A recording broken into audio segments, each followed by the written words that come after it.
G'day, hey, hi, and welcome. Let's just jump into this. Alright. Go small, go simple, go now. There was a guy who wrote a book about that. He was a sailor. And I never read the book, and I can't even think of the guy's name. I saw a little documentary on him last night from the making of this video. And I wanted to make a video about bugging out on sailboats and stuff like that. And on YouTube, you have to be very careful what you talk about because politics are not really allowed here. So, or which politics. So I'm not going to get into what's going on in the world. I'm pretty sure most people have an idea of what's going on in the world. What I want to talk about is the viability of using sailboats and why they might be a good idea and stuff like that, and what you might want to consider now, and plus other things. I've done a bunch of sailboat videos. It's funny, in the wintertime I get this like craving for going sailing, and all summer my boat sits there in the backyard needing of repairs, and I just never get around to it and stuff like that. You know how life works. So one of the things that is a sailboat a good idea? Well, if we look at the situation we're in and where it can go, they might actually be very, very smart idea. But what kind of boat you get, where do you go, that kind of stuff. Well, that all obviously depends on where are you in the world, and what your budget is and everything like that. But you can get a lot of boats for relatively inexpensive. I don't like it when sailors use the word cheap, because there's no such thing as a cheap sailboat. Like, even a free sailboat will cost you money. In fact, the most expensive boats are usually the free ones, because they usually need tons and tons of repair, way more than what the boat's actually worth, right? And you see this all the time all over YouTube. There's a young couple, they get and fall in love with the sailing Davos, and the vagabonds, kind of, they just say, oh, well, we're going to buy a sailboat, fix it up, and we're going to go sailing around the world, blah, blah, blah. And they find out that it's not that easy. Like, like these people, when they started their channels, they started with big boats, right? And they've been sailing for years, and they had a budget when they did it. Oh, I got a typhoon in there. Whoop. All right. Sometimes my folders get a bit mixed up. It was a cool shot, though. But the point is that you don't have to have a 40-foot yacht as a bug-out boat. In fact, a smaller boat might be smarter for inland waterways. Which, depending on where you are, if you're completely landlocked, well, then maybe not. But even if things just deteriorate with the hyperinflation and stuff like that coming in, it just might be a place for you to live. You know what I mean? Like, it's basically a floating apartment right now. If you were to, if you were down south, you could live on pretty much any size of sailboat you want. It's all about your comfort level. It really comes down to that. The more minimalist you are, the easier it's going to be. And that's where that whole slogan, go small, go simple, go now, comes from. There was a couple, they had two boats. One was a 22-footer, the other one was a 24-footer, and they sailed like all around the world on these little boats. And the thing is one of the things he would talk about is he'd go out for 7 weeks at a time. And he'd sail around for 7 weeks, and then he'd come home, he'd park the boat, and he'd get his fix. And he wouldn't stop all over the place, take 3 years to sail around the world type of thing. He'd just go out, sail, and then when he was done sailing, he would come back in. It would take him around 7 weeks, or whatever it would take him. And where most people would stop here, stop there, he didn't do that. He just went out for the purity of the sail, kind of like the zen of sailing, right? And the point is that he would come back and do this year after year, and he'd sail all over the place, and people would still be working on their boats in the boatyards. Again, somebody who bought a bigger boat that was outside their price range, so they look for the boat that needs a bit of repairs. And a bit of repairs, look, my boat needs a little bit of repair, okay, and it takes forever to get around to that. It's different if you're retired and you've got absolutely nothing else to do. If you're a working person, that's different. If you're a working person, which may not be the case why we're having this discussion. You might have a bit of money saved up, and it's like, okay, you're a working person. You're probably not going to find the time to work on the boat, or very little. Even with the boat in my backyard, it's hard to get around to it. Because even when I have time, it's usually when the weather's bad, and when the weather's bad, it's raining or something like that, you can't go out and work on the boat, right? Or it's too hot or whatever. So it is one of those things that it can be really difficult to get around to do. So it's best to buy less boat, and buy a better quality boat, and something ready to go, because then you'll use it right away. You know what I mean? And once you use it, then you can, okay, the following season you can start planning the repairs or whatever, and do them in stages.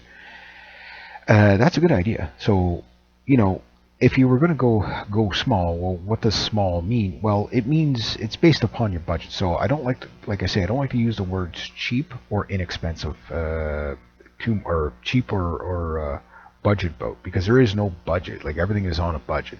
You could have $100,000 boat or $250,000 boat, and you're on, okay, I can run the boat this much this year. This is my budget. You know what I mean? So that's relative to what one makes. Now, for people with zero money, well, you're probably going to be looking for the free boats. The problem with the free boats is they're probably going to sink. And usually whenever there's a free boat, when I used to live on my boat at the yacht club, there was a bunch of free boats there, and I looked at them. And had I had my truck, I would have made them a deal. I say, okay, well, you grab the Kubota, crush the crap out of this boat, and I'll take all the metal parts and load the lead keel in the back of my truck, and I'll take it for scrap, scrap metal.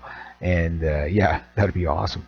Because then you got like a ton of scrap, cast iron or lead keel for like like $2 a pound or whatever it was, or $1.80 a pound, whatever it was, and you got 2,000 pounds there. That's a good payday, right? Because usually it was, okay, here's a boat, it's free, but the stipulation is you got to get it out of there within the week. You know what I mean? Like, and that's usually why they're free. And if they're good enough to be resold, and they're commandeered by, say, like the yacht club, because somebody didn't pay their marina fees or whatever, they usually resell them. They usually they can usually get a title on it saying, yeah, we're seizing the boat and as collection for whatever. And there's a whole legal thing on that. So not a whole bunch aware of it, but I know there's a way they can do this. Sometimes it's like, okay, well, they seized it, and then there's probably lawyers and all kinds of stuff like that involved. So too big of a discussion to have. But anyway, you get the idea. That's what the free boat is. So avoid the free boat. But that said, there's a lot of people that are, in particular older couples, that are just getting out of sailing. They're just like, okay, well, just don't want to do it anymore. We'll get too old, too tired. We'll give you a great deal on this boat just to get it out of our hair. You know what I mean? Like, it's a boat that might be worth like $8,000, $10,000. They might sell it to you for like $2,500 or something. And you see that a lot. But you gotta kind of have the money ready to go, and you gotta kind of know the people, that kind of stuff. So it is an option, but one of the first things I would suggest to people before they even consider buying a boat is getting the credentials for the boat first, so that if you do come across something great, and the type of boat. Obviously, cruisers are going to be better for a bug out than a race boat. Just common sense, right? But a small boat's a small boat. If you can't stand up in it, you can't stand up in it. But if it's just to go hide out somewhere until things blow over, the smaller boat might be a smarter way to go. A swing keel boat might be, the smartest way to go, because you can at least beach some of them. You know what I mean? Like, say, like a Matilda 20 or a Grampian 23 or something like that, or a Siren 17, something really small, trailer sailor, where it's like, okay, you plop it in there, go sail somewhere, load it up, bring like load it up with like tents and stuff like that, everything you're going to need, sail it upriver, and then when you find a place where you can a cove where you can kind of hide in, you can kind of pull the boat up on shore and camp out there until, like I say, things blow over. So that's a good idea. It's a good idea. Keel boats, if you're going to get a fin keel boat, well, then you're talking deep water all the time. So you'd have to really, at that point, you're probably going to know how to sail and stuff like that. But if not, take some sailing lessons. See what it's about, because that's why most people get power boats. But there's a problem with power boats: fuel, right? We might be heading into a world where fuel just might be on titanium. The wind is free. People sailed around the world for eons, and with nothing more than wind. But you could see how hard it was. Like nothing was a direct route, and there would oftentimes be a lot of rowing involved. You know what I mean, to get a ship somewhere. You know what I mean, or you'd anchor the ship miles off the coast and have to row the whole rest of the way in. That wasn't uncommon to see as well.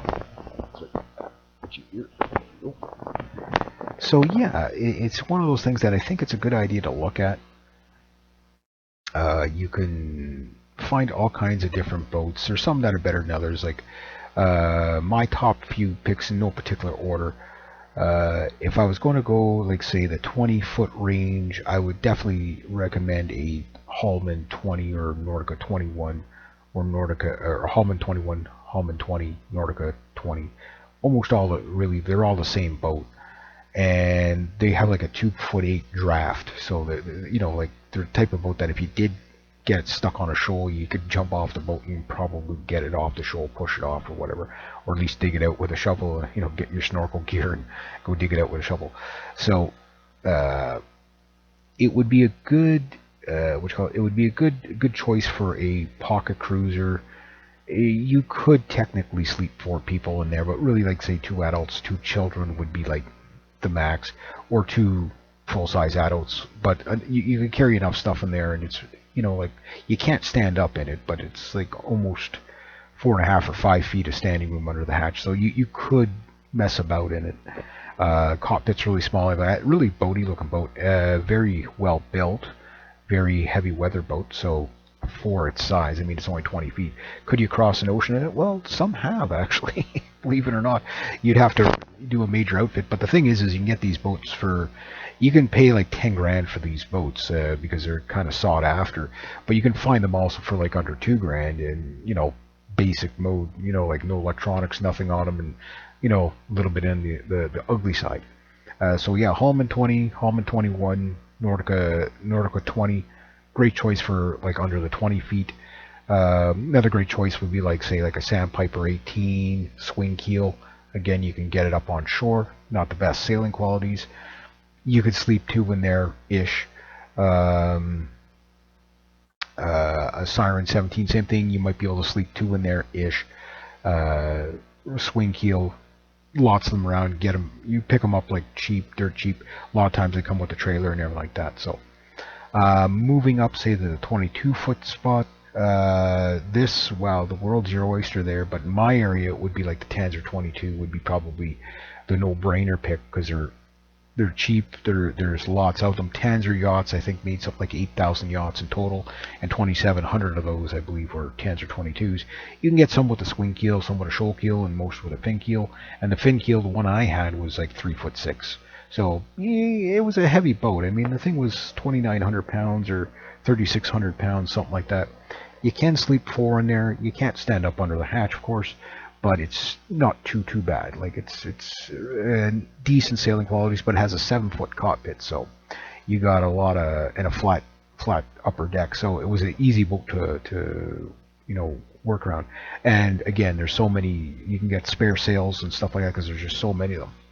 And and if nothing goes wrong with it, you could actually just sail it around. And if you want to race with it, there's a lot of one design Tanzer 22 races, pretty much every yacht club you can imagine. Another one that would be good is in the 22-foot range. Well, we'll go up a bit from there. Anything from Tanzer in the like the Tanzer 7.5. There's like 3 keel. You get the fin keel. It's under 4 feet. A shoal keel, I think it was like 3 foot something, and the swing keel. Which I'm not a big fan of the swing keel, but if we're talking about a boat that has to hide out, maybe the swing keel might be better. Another one that would be a good one for a trailer sailor would be a Matilda 20. 20 feet. Probably could sleep 3 or 4 people in there if you could squeeze them in. Mainly like 2 kids and 2 adults. But it has a retractable keel, so again, beachable, lightweight, roomy for what it is. You know, that's definitely a one to look at. Other 22 footers. I'm kind of drawing a blank right now. So we'll go up to like 24 feet. Well, 24 feet. That's when the boats start getting big. That's where you're starting to get like the 4-foot draft and stuff like that. If you want something with a full keel that's really, you know, seaworthy, that you could really bug out in, although, you know, you'd have to retrofit it for the bug out. Well, that would be like, say, a Contessa 26. That thing, those things cross oceans. Contessa 26. There's quite a few channels that use these. Again, very small inside, but you can sort of stand up under the hatch a bit. Sleeps 4, whatever, relatively shallow draft, built like a tank, slow but good sailing qualities, but built like a tank. So yeah, that's a great choice of a boat right there. If you want the fast getaway, CNC 24, CNC 25, those are starting to come down in price quite a bit. But if you want the ultimate bang for the buck, it's going to be the ugliest sailboat ever designed, in my opinion, and most people would probably agree, is that the Grampian 26. I seen one for like, and it was all there, sails, everything. It had like a 4 horsepower outboard on it. It's 4-foot draft, 26 feet long, standing room, sleeps 4 or 5, whatever. You could pack people in there, and 8-foot beam, whatever it was. You know, just a borderline standing room. I seen one for like $1,900. One in good condition, $3,000. One in amazing condition, if it would ever sell at that price, $6,000. You know what I mean? Like they're a lot of boat for the money. Ugly, but they sail good. They're built like a tank. You know, and you can pick them up dirt cheap. So that's a good, you know, mid-sized boat, I guess you would say. Where, you know, it's not so big. Like you could use it as a summer apartment or something like that, or that would be good. If you want really big in the 26-foot range, well, then you're looking at like what I got, like a Hughes 26, 4-foot draft, 9-foot beam. Basically, I think it's 6 feet under the hatch. You know, pretty much you can walk the entire length of the boat, you know, standing up upright. Enclosed head. You can technically sleep 1, 2, say 3. You could fit 5 people in there, maybe like 2 adults and 3 kids. Technically, you could fit 5 people in that boat, but we'll say 4 comfortably. That said, you know, if you had to live on it, yeah, everybody be at each other's throats. It'd be basically a place to sleep, you know. But for 1 or 2 people, definitely, you know, definitely a roomy boat. You know, you look at my channel and you can see all kinds of videos on it, stuff like that. So other boats in that range, there's so many to list. You can get like even like a Bayfield 25, another full keel boat, shallow draft, but you know, built like a tank, take a storm. Relatively roomy inside. I've been inside a lot of these boats, even if I haven't sailed them. It's just I know a lot of them are really not the greatest sailing. The Hughes 26 is a good sailing boat. It's just not really fast. You know, there's, you know, 5.5, 4.5, 5 knots was my average cruise, and then, you know, if you peak at 6 knots, 6.5 knots, you were doing really good.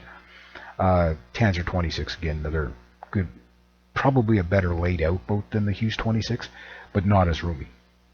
Now, if you want a really big little boat, there's 2 that come to the top of the list, and both are going to be hideously ugly and extremely high freeboard, meaning the length from the top of the deck to the water. And those are the Tanzer 28s, which the room down below it's like a small apartment. It's like really, really big for a 28 footer. And the Grampian 28. These boats are ginormous underneath. Like big fat adult kind of room. You could easily sleep probably 5 people in them, depending on the layout of the berths and stuff like that. But it's a lot of boat for the money. And again, you're starting to get up in the money a bit, but the Grampian might go for a bit cheaper if you can find one. There's not a lot of Grampian 28s out there, but that's a lot of these raised deck boats tend to have a lot of room down below. Like it's very, very spacious. So good bug out boat, still in the 28-foot range. Once you're in that 27, 28 foot range, you can get a lot of boats, and there's so many that I can't think of off the top of my head, but it just gives you a little bit of an idea of something to go looking for, right? And you can decide from there. But is it a good idea? Yeah, but if you've never done it before, okay, first off, it's something that you would want to know that you can do. So if you don't have any sailing uh, abilities whatsoever, I suggest you go take a lesson or two, see if you can do it, because some people they just can't sail. Like sailing's easy enough to do, especially the boats I mentioned. They're all pretty much sail themselves. But there's a lot of people that just can't do it. They just they've psyched themselves out to not be able to do it, or they just really really don't enjoy it. But if you go and take a lessons and start off, like I know there's a lot of lessons you can learn from online, but trust me, speaking from experience here, you whatever you're going to learn online, I can guarantee you it's stuff that you probably shouldn't be learning first. You don't want to try to jump into the advanced sailing stuff first. You got to get into the basics, and a lot of times it's best to have somebody show you, just so that when you do it for the first time for yourself, you don't get in over your head, because it's very easy to get into trouble when you haven't sailed before. My first sailing experience was pretty much a disaster. I've told the story many times. I ended up hit the shoal once, and I ended up way down river, because I didn't know what I was doing and I didn't have my engine with me. So I ended up way down river. And then a buddy of mine, sailed for years out of the UK, and he came with me and he showed me how to do it. And when he showed me how to do it, it was like, oh, duh, like it was really easy. And then once I started sailing by myself, learning how to trim the boat and everything like that made a big difference. But there was, there's a learning curve there. It's not impossible to do, but it's best to be shown. And even if you go take one lesson, like one lesson will probably be all you need to get going. But there's more to it than just getting the boat to move. Like there's boat handling. So it's best to take lessons first and see if that's a viable option. Even if you spend a little money, you're going to enjoy it anyway. So spend a little money. But yeah, as a bug out thing, having a boat stock ready to go to get out of Dodge for the zombie apocalypse, so to speak, might not be a bad idea in this day and age. And where do you keep it? That's the other thing. You gotta, if you don't have a place to store it, and how do you launch it in an emergency? All that stuff. Like if you're at a yacht club, where's your inland, your whatever. But it is something that is an option that some people should look at. Like people like me, for example, I live about an hour away from the Ottawa River, and an hour and a bit. Now, if I can get my boat to the Ottawa River, from the Ottawa River, depending on the boat, if I can get through the locks at the Carillon Dam, I can basically get out to Montreal, and from Montreal I can get out to the St. Lawrence Seaway. From the St. Lawrence Seaway I can get out to the rest of the world.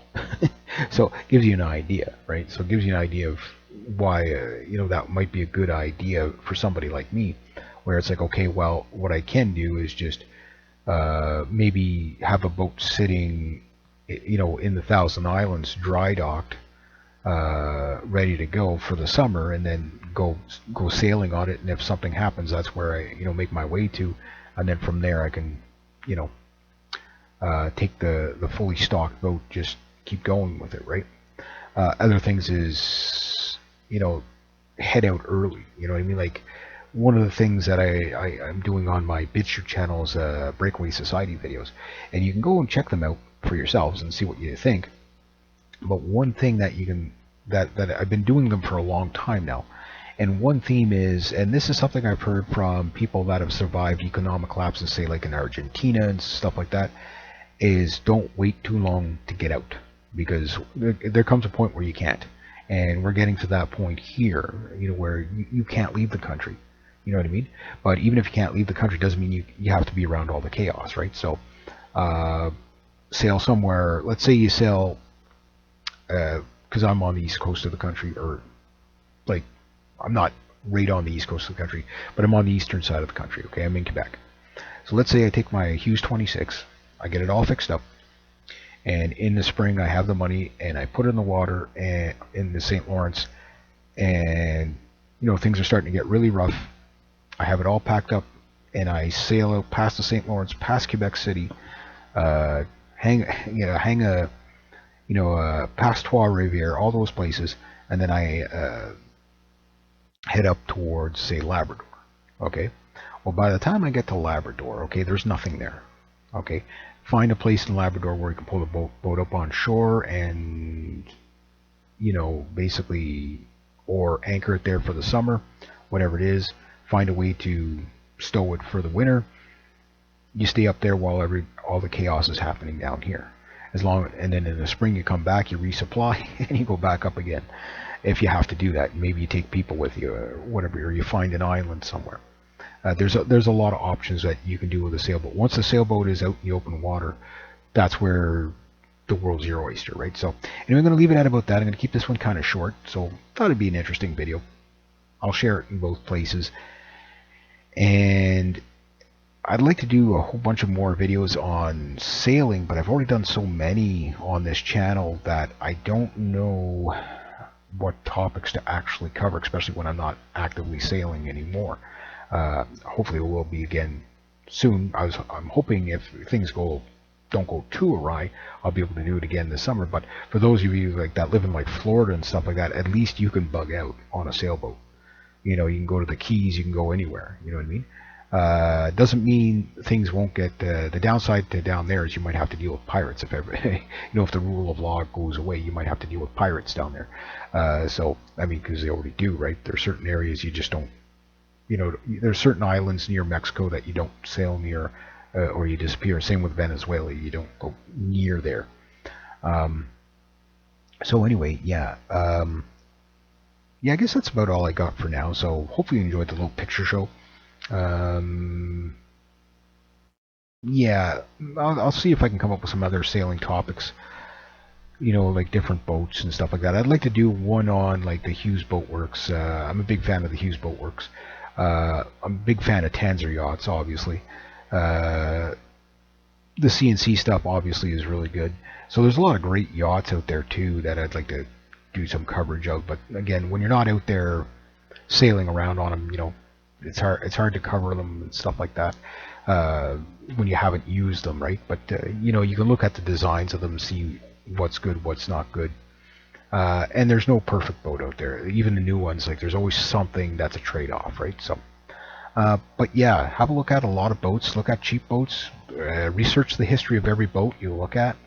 Avoid the cheap free boat because unless you know what you're looking at, most of the time, I can look at a lot of free boats online, and it's like, oh, here's a boat. All it needs is a keel. Yeah, yeah. I'll run down to the local store and buy one. Yeah. Like these things are, they're made with molds, and there's a certain way they're made, and so once you've damaged certain parts on it, it's like some of that stuff is unobtainium. So if you're thinking of buying a sailboat with no keel as a power boat, you're going to end up upside down. So no, don't do that. Best to just walk away with it. Take somebody, if you do look at a sailboat, get somebody who knows sailboats a little bit. Best to take somebody who's actually not your best friend type of thing. Because your best friend is looking at it from his point of view, go, oh hey, that's great because whatever. Go talk to some people who sail. They're usually sailors love to talk about boats anyway. Go to a yachting club and see if you can chat up. Tell them, yeah, you're looking at buying a sailboat, but you don't know anything. See if you can get somebody to lead you in a right direction.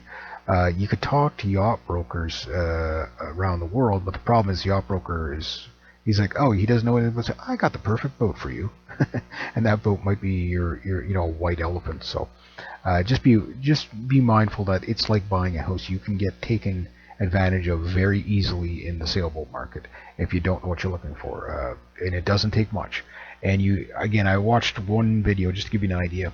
It was a younger couple, I guess they were in the UK, and they got a boat for cheap, as they'd say, and they found out it wasn't cheap. It was going to cost like thousands of dollars to repair a thing. It needed a new deck, and the guy wasn't super forthcoming about it. And there's no legal law for you to, unless you have that written in your agreement when you buy the boat, that I will buy this boat, I will make an offer on this boat. And only make an offer on the boat you have the money to buy, because making an official offer on a boat is a legally binding contract. You have to buy that boat.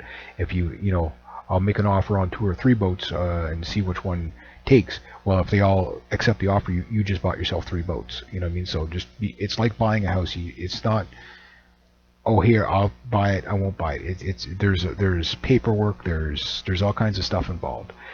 So research all that. I've done videos on it on this channel. So if you want to scroll back through my sailing stuff, I talk about like sailboat transactions and stuff. Like, again, think about it more like buying a house than buying like a car or something like that. You got to get entitled. You want to see if it has the survey on it. A lot of places you can buy a boat no survey. Most yacht clubs won't let you dock there unless you have the survey on the boat, because you're a liability, and a lot of places won't let you dock there unless you have insurance, right? So look into all that stuff. Alright, so anyway, there you go. So if you like the content, links are down below to help support the channel. Please check out my new blogger channel. I might put some stuff on there sailboat related. I got a little bit of everything on there. I will have some of my songs ready fairly soon. Hopefully not too much longer. I'm in recording process right now, and my SoundCloud, I will have a link down below if I don't have it already. And I'll also put my SoundCloud through my blogger link. I've got a little trick that I'm trying to do there, so we'll see if that pays off in the long run. To everybody who has helped support the channel over the years, the old channel, and a link to my BitChute down there. So if you want to see kind of breakaway society videos and stuff like that, more heavy topics, that's where it all is. I'm pretty sure most of my older subscribers know about this, but from time to time I'll get a comment saying, oh, I missed the old channel. I was like, yeah, well, you can just go to my BitChute and it's all, it's I picked up where I left off. I've been, there's quite a few videos there now, lots and lots for you to watch. So mainly this channel is going to be, like I say, like a family friendly channel, so to not rock the YouTube algorithms, so to speak, or upset the YouTube gods or whatever. So anyway, next up, rate, subscribe, share, comment, like, be true to yourself, be true to others, always do the right thing. Have yourselves a great day.